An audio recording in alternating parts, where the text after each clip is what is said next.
పరిశుద్ధ గ్రంథము నుండి పాత నిబంధన గ్రంథము సంఖ్యాకాండము 22వ అధ్యాయము. తర్వాత ఇశ్రాయేలీలు సాగి యెరికోకు ఎదురుగా యోర్దాను తీరముననున్న మోయాబు మైదానములలో దిగిరి. సిప్పోరు కుమారుడైన బాలాకు ఇశ్రాయేలీలు అమోరీయులకు చేసినదంతయు చూచెను. జనము విస్తారముగా నున్నందున మోయాబీయులు వారిని చూచి మిక్కిలి భయపడిరి. మోయాబీయులు ఇశ్రాయేలీలకు జంకిరి. మోయాబీయులు మిద్యాను పెద్దలతో, ఎద్దు బీటి పచ్చికను నాకివేయునట్లు ఈ జనసమూహము మన చుట్టూ ఉన్నది, యావత్తును ఇప్పుడు నాకివేయుననిరి. ఆ కాలమందు సిప్పోరు కుమారుడైన బాలాకు మోయాబీయులకు రాజు. కాబట్టి అతడు బెయోరు కుమారుడైన బిలామును పిలుచుటకు అతని జనుల దేశమందలి నది యొద్దనున్న పెతోరుకు దూతల చేత ఈ వర్తమానము పంపెను. చిత్తగించుము, ఒక జనము ఐగుప్తులో నుండి వచ్చెను. ఇదిగో వారు భూతలమును కప్పి నా ఎదుట దిగియున్నారు. కాబట్టి నీవు దయచేసి వచ్చి నా నిమిత్తము ఈ జనమును శపించుము. వారు నాకంటే బలవంతులు. వారిని హతము చేయుటకు నేను బలమొందుదునేమో. అప్పుడు నేను ఈ దేశములో నుండి వారిని తోలివేయుదును. ఏలయనగా నీవు దీవించువాడు దీవింపబడుననియు శపించువాడు శపింపబడుననియు నేనెరుగుదును. కాబట్టి మోయాబు పెద్దలును మిద్యాను పెద్దలును సోదెసొమ్మును చేతపట్టుకొని బిలామునొద్దకు వచ్చి బాలాకు మాటలను అతనితో చెప్పగా, అతడు వారితో, ఈ రాత్రి ఇక్కడనే ఉండుడి. యెహోవా నాకు సెలవిచ్చిన మాటలను నేను తిరిగి వచ్చి మీతో చెప్పెదననెను. అప్పుడు మోయాబు అధికారులు బిలామునొద్ద బస చేసిరి. దేవుడు బిలామునొద్దకు వచ్చి, నీ యొద్దనున్న ఈ మనుషులు ఎవరని అడుగగా, బిలాము దేవునితో ఇట్లనెను, సిప్పోరు కుమారుడైన బాలాకను మోయాబు రాజు. చిత్తగించుము, ఒక జనము ఐగుప్తు నుండి బయలుదేరి వచ్చెను. వారు భూతలమును కప్పుచున్నారు. నీవు ఇప్పుడే వచ్చి నా నిమిత్తము వారిని శపింపుము. నేను వారితో యుద్ధము చేసి వారిని తోలివేయుదునేమో అని వీరి చేత నాకు వర్తమానము పంపెను. అందుకు దేవుడు, నీవు వారితో వెళ్ళకూడదు, ఆ ప్రజలను శపింపకూడదు, వారు ఆశీర్వదింపబడిన వారు అని బిలాముతో చెప్పెను. కాబట్టి బిలాము ఉదయమున లేచి బాలాకు అధికారులతో, మీరు మీ స్వదేశమునకు వెళ్ళుడి, మీతో కూడా వచ్చుటకు యెహోవా నాకు సెలవియ్యనని చెప్పుచున్నాడనగా, మోయాబు అధికారులు లేచి బాలాకు నొద్దకు వెళ్ళి, బిలాము మాతో కూడా రానొల్లడాయననిరి. అయినను బాలాకు వారికంటే బహుఘనత వహించిన మరి ఎక్కువ మంది అధికారులను మరల పంపెను. వారు బిలాము నొద్దకు వచ్చి అతనితో, నీవు దయచేసి నా యొద్దకు వచ్చుటకు ఏమియూ అడ్డము చెప్పకుము. నేను నీకు బహుఘనత కలుగజేసెదను. నీవు నాతో ఏమి చెప్పుదువో అది చేసెదను గనుక నీవు దయచేసి వచ్చి నా నిమిత్తము ఈ జనమును శపించుమని సిప్పోరు కుమారుడైన బాలాకు చెప్పెననిరి. అందుకు బిలాము, బాలాకు తన ఇంటెడు వెండి బంగారములను నాకిచ్చినను కొద్ది పనినైనను గొప్ప పనినైనను చేయునట్లు నేను నా దేవుడైన యెహోవా నోటి మాట మీరలేను. కాబట్టి మీరు దయచేసి ఈ రాత్రి ఇక్కడ నుండుడి. యెహోవా నాతో నికనేమి చెప్పునో నేను తెలుసుకొందునని బాలాకు సేవకులకు ఉత్తరమిచ్చెను.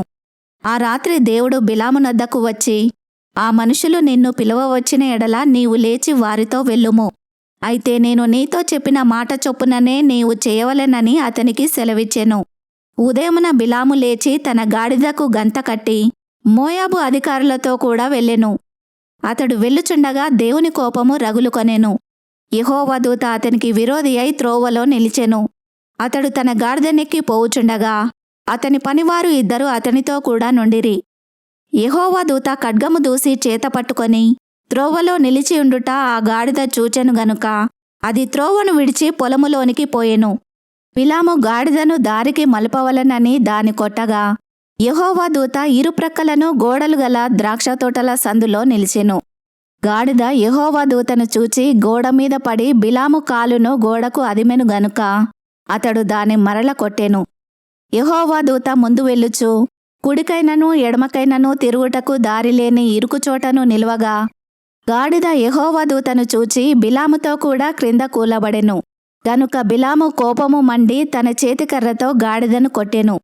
అప్పుడు యెహోవా ఆ గాడిదకు వాక్కునిచ్చెను గనుక అది, నీవు నన్ను ముమ్మారు కొట్టితివి, నేను నిన్నేమి చేసితినని బిలాముతో అనగా, బిలాము, నీవు నా మీద తిరగబడితివి, నా చేత ఖడ్గమున్న ఎడల నిన్ను చంపియుందునని గాడిదతో అనెను. అందుకు గాడిద, నేను నీదాననైనది మొదలుకొని నేటి వరకు నీవు ఎక్కుచూ వచ్చిన నీ గాడిదను కానా? నేనెప్పుడైనా నీకిట్లు చేయుట కద్దా అని బిలాముతో అనగా అతడు లేదనెను. అంతలో యెహోవా బిలాము కన్నులు తెరిచెను గనుక దూసిన ఖడ్గము చేత పట్టుకొని త్రోవలో నిలిచియున్న యెహోవా దూతను అతడు చూచి తల వంచి సాష్టాంగ నమస్కారము చేయగా, యెహోవా దూత, ఈ ముమ్మారు నీ గాడిదను నీవేల కొట్టితివి? ఇదిగో నా ఎదుట నీ నడత విపరీతమైనది గనుక నేను నీకు విరోధినై బయలుదేరి వచ్చితిని. ఆ గాడిద నన్ను చూచి ఈ ముమ్మారు నా ఎదుట నుండి తొలగెను. అది నా ఎదుట నుండి తొలగని ఎడల నిశ్చయముగా నేనప్పుడే నిన్ను చంపి దాని ప్రాణమును రక్షించియుందునని అతనితో చెప్పెను. అందుకు బిలాము, నేను పాపము చేసి తిని. నీవు నాకు ఎదురుగా త్రోవలో నిలుచుట నాకు తెలిసినది కాదు. కాబట్టి ఈ పని నీ దృష్టికి చెడ్డదైతే నేను వెనుకకు వెళ్ళెదనని యెహోవా దూతతో చెప్పగా, యెహోవా దూత, నీవు ఆ మనుషులతో కూడా వెళ్ళుము.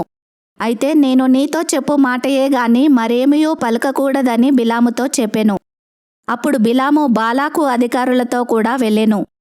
బిలాము వచ్చెనని బాలాకు విని ఆ పొలిమేరల చివరననున్న అర్నోను తీరమందలి మోయాబు పట్టణము వరకు అతనిని ఎదుర్కొన బయలువెళ్ళగా, బాలాకు బిలాముతో, నిన్ను పిలుచుటకు నేను నీ యొద్దకు దూతలను పంపియుంటిని గదా, నా యొద్దకు నీవేళ రాకపోతివి?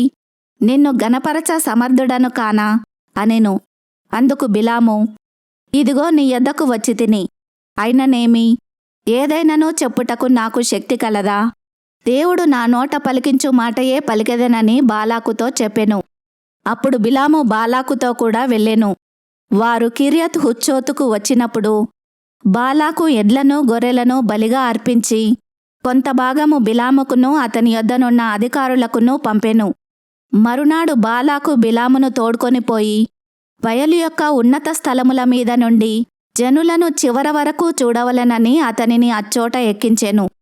ఈ వాక్యమును విన్న మిమ్ములందరినీ దేవుడు దీవించునుగాక. ఆమెన్.